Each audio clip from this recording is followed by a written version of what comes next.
So అందరికీ నమస్కారం. ఈరోజు 100 రోజులు కూడా కానటువంటి ఒక పసిగుడ్డు లాంటి ప్రభుత్వం మీద కేటీఆర్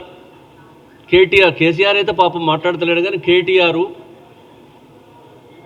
నిన్న కామారెడ్డిలా, తర్వాత సిరిసిల్ల నియోజకవర్గం గంభీరావుపేట మండల కేంద్రంలో అనేకమైనటువంటి అవాకులు చవాకులు పెళ్ళిడు.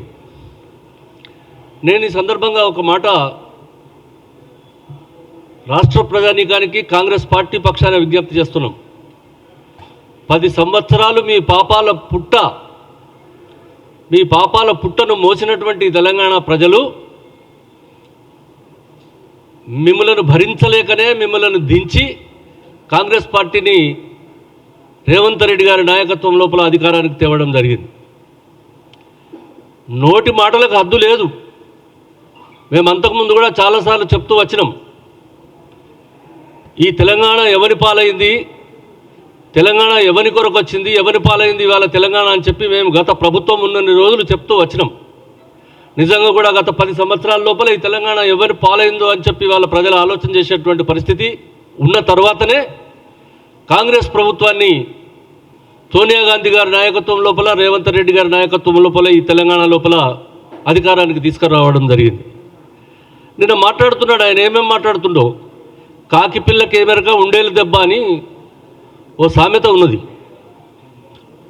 కేటీఆర్ అనేటోరికి గోల్డెన్ స్పూన్ పెట్టుకొని చెప్పి పుట్టలేదు కావచ్చు, కానీ అమెరికా నుంచి పారాషూట్లో దిగినటువంటి ఒక వ్యక్తి వచ్చుడే అధికారంలో కూర్చొని మంత్రి అయి నానా విధమైనటువంటి అడ్డమైన కార్యక్రమాలను చేసి ముఖ్యమంత్రి గారికి సంబంధం లేకుండా కూడా ముఖ్యమంత్రి కార్యాలయాన్ని శాసించి ఆయన చెల్లెనో అక్కనో కవిత, తర్వాత వాళ్ళ బావ హరీష్ రావు ముగ్గురు కలిసి ఈ రాష్ట్రాన్ని పంచుకు తిన్నటువంటి దుర్మార్గులు, దౌర్భాగ్యులు వీళ్ళు.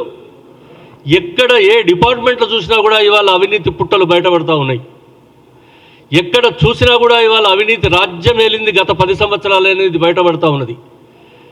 అయినా కూడా ఇవాళ కేటీఆర్ ఏదో కేసీఆర్ ఇవాళ ఏదో ఆయన పొడిచి పడగొట్టిండని చెప్పి కరీంనగర్లో కథనభేరి అని ఇవాళనో రేపో ఎక్కడికో పోతాడట.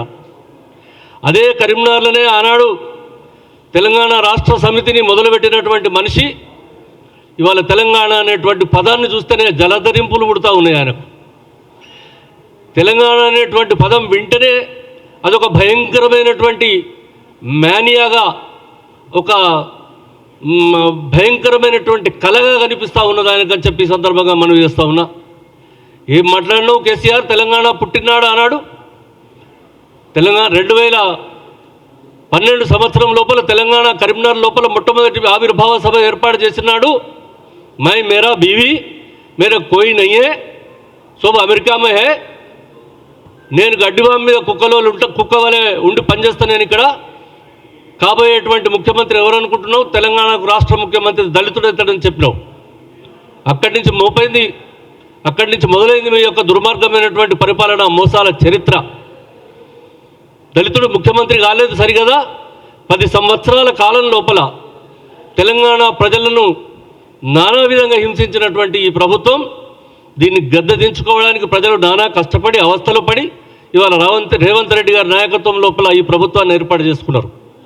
100 రోజులైంది మిస్టర్ కేటీఆర్, నీకేం తెలియదు రాజకీయాల లోపల, నువ్వు కొత్త, నువ్వు ఇవాళేదో పెద్ద నేను అంబాసిడరోలే, లేకపోతే ఇంతకుముందు గతంలో ఒక 50 సంవత్సరాల చరిత్ర ఉన్నటువంటి తలపడిన రాజకీయ నాయకులే నువ్వు మాట్లాడుతున్నావు. కానీ ఇదంతా డ్రామా కంపెనీ, ఈ నాటకాలు, ఈ పోజులన్నీ కూడా ఇది బెదిరింపులు, ఉడత ఊపులు మాత్రమే అని చెప్పి ఈ సందర్భంగా చెప్తా ఉన్నాం. నీకేం తెలుసు, రేపు ఇవాళ ఏమాత్రం అవకాశం వస్తే కూడా అసలు పార్టీ పరిస్థితి దేవుడెరిగే, ఈ పార్టీని నమ్మి తెలంగాణను నమ్మి వందలాది కవులు, కళాకారులు, రచయితలు, మేధావులు, విద్యార్థులు, యువకులు, నిరుద్యోగులు ఇంతమంది ఈ పార్టీ లోపల పనిచేస్తే దాదాపు 1400 మంది ఈ పార్టీకి ప్రాణం ఈ తెలంగాణ కొరకు త్యాగం చేస్తే వాళ్ళను పట్టించుకున్నటువంటి పాపాన పోకుండా మీరు నలుగురే ఈ రాష్ట్రాన్ని పంచుక తిన్నారు ముక్కలుగా అని చెప్తా ఉన్నాం.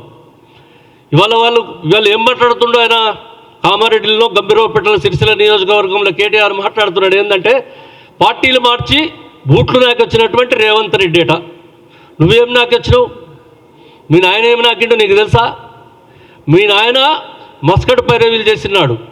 మీ నాయన తెలంగాణ కరీంనగర్ జిల్లా లోపల, తెలంగాణ వ్యాప్తంగా, మరీ ముఖ్యంగా ఉత్తర తెలంగాణ జిల్లా లోపల దాదాపు 5 నుండి 10,000 మంది దగ్గర మస్కట్ కొరకు డబ్బులు వసూలు చేసి, దోకా చేసి, మోసాల పాలు చేసి వాళ్ళందరినీ తీసుకుపోయి అక్కడికి ఢిల్లీ, మన ఇరానో, ఇరాకో, కువైటో తీసుకుపోతున్నా అని చెప్పి వాళ్ళందరినీ బొంబాయిలో దించి, బొంబాయి నుంచి ఢిల్లీలో దించి, మీరు ఇదే ఇరాన్, ఇదే కువైట్ అని చెప్పి ఢిల్లీలో 3 ఏళ్ళు అక్కడ వాళ్ళను 1000 మందిని పెట్టినటువంటి చరిత్ర, దిక్కుమాలిన నీచమైనటువంటి చరిత్ర మీ నాన్నది. ఆనాడు కాంగ్రెస్ పార్టీ అధికారంలో ఉంటే సత్యనారాయణరావు బూట్లు నాకి పోలీస్ స్టేషన్లో కేసులు అయితే విడిపించుకొని వచ్చినటువంటి దిక్కుమాలిన చరిత్ర మీ నాన్నది. ఒక పాస్పోర్ట్ మోసగానిగా రికార్డు నమోదై ఒక నేరస్తుడిగా నమోదైనటువంటి దిక్కుమాలిన చరిత్ర ఉన్నది మీ నాన్నది. కాంగ్రెస్ పార్టీలో పనిచేసినటువంటి నువ్వు 1983లో తెలుగుదేశం పార్టీ నుంచి సిద్దిపేటలో ఎందుకు పోటీ చేసావు? తెలుగుదేశం పార్టీ నుంచి అని చెప్పి అడుగుతా ఉన్నా. నీ కొడుకు పేరు ఎన్టీ రామారావు, కొడుకు ఎన్టీ రామారావు పేరు నందమూరి తారక రామారావు అని ఎందుకు పెట్టుకున్నావు? ఎన్టీ రామారావు బూట్లు నాకే కదా.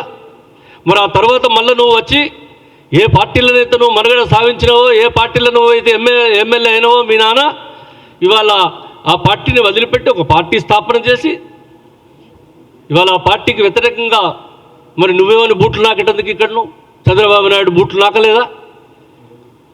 కాంగ్రెస్ పార్టీలో ఉన్నటువంటి నాయకులు బూట్లు నాకలేదా? కీర్తిశేషులు మదన్ మోహన్ గారి బూట్లు నాకలేదా? ఇవాళ మేము అడుగుతూ ఉన్నాం, ఏం మాటలు మాట్లాడుతున్నావు? పిచ్చి పిచ్చి మాటలు, అనవసరమైనటువంటి మాటలు, నియోజకవర్గానికి పరిమితమై ఇది రాష్ట్ర స్థాయి లోపల మాట్లాడవలసినటువంటి అంశాలు కాకుండా కూడా నీ సిరిసిల్ల నియోజకవర్గంలో ఇవాళ నీ పాపాల పుట్ట బయటపడతా ఉన్నదని చెప్తా ఉన్నా. నిన్న చెప్పిండు ఎక్కడో గంభీరావుపేట మండల కేంద్రం ఉన్నట రోడ్లు వైడనింగ్ చేయకపోతే ధర్నా చేస్తారట. నిన్న మీ చెల్లెనో అక్కడో చేసింది ధర్నా చౌకుల. ధర్నాలు చేసే హక్కు మీకెక్కడదిరా బాబు? ధర్నా చౌకును ఎత్తివేసినటువంటి నీచుడు మీ నాన్న. ఇవాళ అనేక మంది ప్రజా ఉద్యమాలు చేసి ఇవాళ సాధించుకున్నటువంటి ధర్నా చౌకుల మీకు కూర్చుండే అర్హత, హక్కు కూడా లేదని చెప్తా ఉన్నా. ఇవాళ ఉన్నటువంటి పరిస్థితి ఏంటంటే చాలా ఇవాళ ఉన్నటువంటి గడ్డు పరిస్థితి లోపల ఇవాళ టీఆర్ఎస్ పార్టీ ఉన్నది. కాంగ్రెస్ పార్టీకి భారతీయ జనతా పార్టీకి మధ్య మాత్రమే రేపు జరిగేటువంటి పార్లమెంట్ లోపల పోటీ జరుగుతుంది తప్ప టీఆర్ఎస్ అనే దాని అస్తిత్వం ఉండదు అని చెప్తా ఉన్నా. ఒక 40-50 సంవత్సరాలు యువజన కాంగ్రెస్ లోపల 76 నుండి పనిచేసి ఇప్పటిదాకా ఉన్నటువంటి వ్యక్తిగా, రాజకీయాల లోపల పరిణితి, అనేక మంది ముఖ్యమంత్రులను, ప్రధానమంత్రులను కూడా కలిసి చూసి వాళ్ళతో నడిచినటువంటి వ్యక్తిగా ఇవాళ చెప్తా ఉన్నా. ఈ దేశం లోపల ఏ ప్రాంతీయ పార్టీ కూడా జాతీయ స్థాయి రాజకీయాల లోపల రాలేదు, మనుగడ సాగించలేదు. జయలలిత గారు, ఎన్టీ రామారావు గారు కావచ్చు, ఇంకా పోతే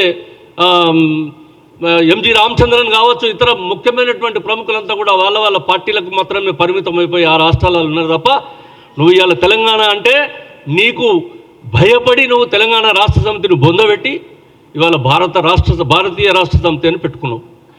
కాళ్ళు కడపలు దాటాయి కానీ మాటలైతే కోటలు దాటుతాయట అని ఒక సామెత ఉన్నది. మహారాష్ట్ర పక్కపంటి రాష్ట్రాల పొంటి ఇక్కడి నుంచి మందిని, ఇక్కడి నుంచి 5,000 10,000 కార్లు పంపి, 100 కోట్ల రూపాయలు పంపించి ఇక్కడి నుంచే జనాలను పంపి అక్కడ సభ పెట్టుకున్నావు. నీ నీచమైనటువంటి కార్యక్రమాలు ఇవన్నీ దేని కొరకు చేసినవి ఇవంతా. కానీ ఇవాళ ఏం జరుగుతున్నదంటే చెప్తా ఉన్నా వాస్తవం. కేటీఆర్, నీకు కూడా తెలుసు ఇవాళ నువ్వేదో మాట్లాడి నలుగురు లోపల మీ ఉన్న కార్యకర్తలను కొంచెం కాపాడుకోవడానికి చేసే ప్రయత్నం తప్ప ఈ పార్టీకి అస్థిరత్వం లేదు, మనగడ లేదు, ఇది బతకదని చెప్తా ఉన్నా. నేను ఒక్క సీటు కూడా మీకు రాదని చెప్తా ఉన్నా. ఎందుకంటే మీ యొక్క అక్రమాల పుట్ట బయటపడి మిమ్మల్ని శిక్షించేటువంటి కాలం వచ్చినాడు.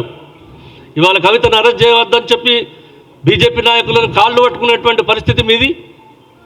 ఇవాళ మీరు ఏ విధంగానైనా వేఅవుట్ ఏర్పాటు చేయిస్తే, తొవ్వ చూపెడితే ఈ ప్రభుత్వం నుండి బయటపడ్డట్టే రేపు పార్టీ నుండి కూడా బయటపడి విదేశాలకు పారిపోవడానికి కానీ వెళ్ళిపోవడానికి కానీ అవకాశం ఇస్తే వాళ్ళ డబ్బులు మూటగట్టుకొని సిద్ధంగా ఈ రాష్ట్రాన్ని వదిలి వెళ్ళిపోవడానికి సిద్ధంగా ఉన్నటువంటి మనుషులు నువ్వు, మీ నాన్న, మీ అక్క. లేకపోతే ఇక్కడ జైలు లోపల చిప్పకూడు తినుకుంటూ బతకవలసినటువంటి పరిస్థితి మీకున్నది. ఇప్పటికి కూడా ఆ పార్టీ లోపల ఉన్నటువంటి కార్యకర్తలు, నాయకులు ఎవరైతే త్యాగాలు చేసి పాపం తెలంగాణ కొరకు ఉద్యమం చేసిరో వాళ్ళందరినీ నేను ఇవాళ కూడా ఇంకా అందులో ఉన్నందుకు నేను వాళ్ళ ధైర్యానికి మెచ్చుకుంటున్నా. ఏమి పాప వాళ్ళు మీ వాళ్ళే బూట్లు నాకలేక ఇవాళ ఇంకా మీ వెనుక తిరుగుతూ ఉన్నారు. కాబట్టి కేసీఆర్ పిచ్చి పిచ్చి మాటలు మాట్లాడి మీ సమయం ఏదైతే ఉన్నదో దాన్ని మీరు ప్రజల లోపల ఉండి మాకు ఇంకా 5 సంవత్సరాలు మాకు ఇవాళ మ్యాండేట్ ఇచ్చింది జనం. 100 రోజుల కాలం లోపల ఇవాళ మేము ఏదైతే శ్రీమతి సోనియా గాంధీ గారు ఇచ్చినటువంటి 5 గ్యారంటీలు ఉన్నాయో ఇవాళ 5వ గ్యారంటీ భద్రాచలం లోపల మా గౌరవ ముఖ్యమంత్రి గారు మర్యాదపూర్వకంగా ఇండ్ల నిర్మాణ కార్యక్రమం శ్రీరాముల వారి పాదాల చెంత నుండి ప్రారంభం చేస్తూ ఉన్నారు. ఇప్పుడు జరుగుతున్నది అక్కడ కార్యక్రమం. సిగ్గులేదా? ఒక కార్యక్రమం చేసినా ఇప్పుడు నేను లేఖరు పెట్టాలంటే ఒక 100 చెప్పచ్చు. కాకపోతే ఒక్కటే మాట చెప్తున్నా, అక్కరలేని కూతలు పిచ్చి మాటలు మాట్లాడి మీరు అనవసరమైనటువంటి ప్రజాగ్రహానికి గురై ఏమన్నాడు, ఏదో గల్లా పట్టుకొని గుంజుతా లేకపోతే ఇంకేదో నువ్వు మొగోనివా? ఏమన్నా నువ్వు మొగోనివా? నువ్వే మొగోనివా కేటీఆర్? నీ మొగతనం ఏందో ఎవరెవరి దగ్గర చూపెట్టినావో వాళ్ళందరి లిస్టు బయట పెట్టాలనా? బయట పెట్టదలుచుకుంటే నీ పరువు ప్రతిష్ట ఉంటుందా? సెక్రటేరియట్ల నుంచి పరిపాలన చేయవలసిన నువ్వు, నీ ఇంట్లో కూర్చుండవలసినటువంటి నువ్వు తెల్లందాకా పొద్దుందాకా పబ్బుల వెంబడి, క్లబ్లో వెంబడి, సినిమా యాక్టర్ల వెంబడి వీళ్ళందరూ తిరిగినటువంటి చరిత్ర ఇవాళ తెలంగాణ ప్రజలకు తెలియదా? ఎన్ని రోజులు విదేశాలలో పట్టి తిరిగి ఏమేం చేసినావు ఇవంతా హిస్టరీ లేదా? ఇవాళ ప్రభుత్వానికి ఇంటెలిజెన్షియా లేదా? మేము తెలుసుకోలేమా? మొగోనివా? నువ్వు రేవంత్ రెడ్డిని అడిగేంత మొగోనివా?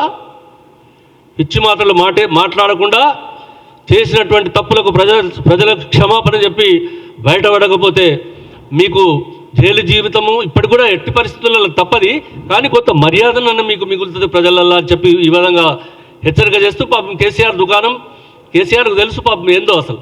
కేసీఆర్ ఎట్లనైనా చేసి దీన్ని బిస్తరి కట్టేసి తెలంగాణను బొందబెట్టిండు, ఈ బీఆర్ఎస్ను కూడా బొందబెట్టిండు.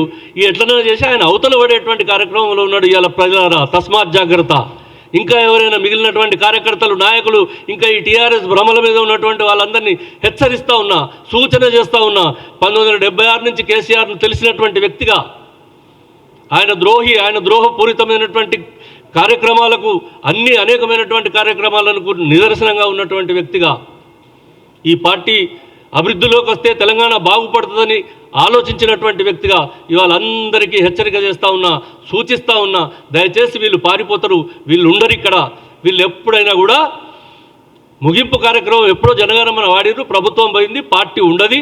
వీళ్ళు కూడా అవతల పడడానికి సొరంగాలు వెతుక్కుంటున్నటువంటి మాట ఈ విషయంగా మనవి చేస్తూ తస్మాత్ జాగ్రత్త అని చెప్పి ఆ దుష్ట చతుష్టయం నలుగురు కేసీఆర్, కేటీఆర్, కవిత, హరీష్ రావు నలుగురిని హెచ్చరిక చేస్తూ ఉన్నా. నమస్కారం.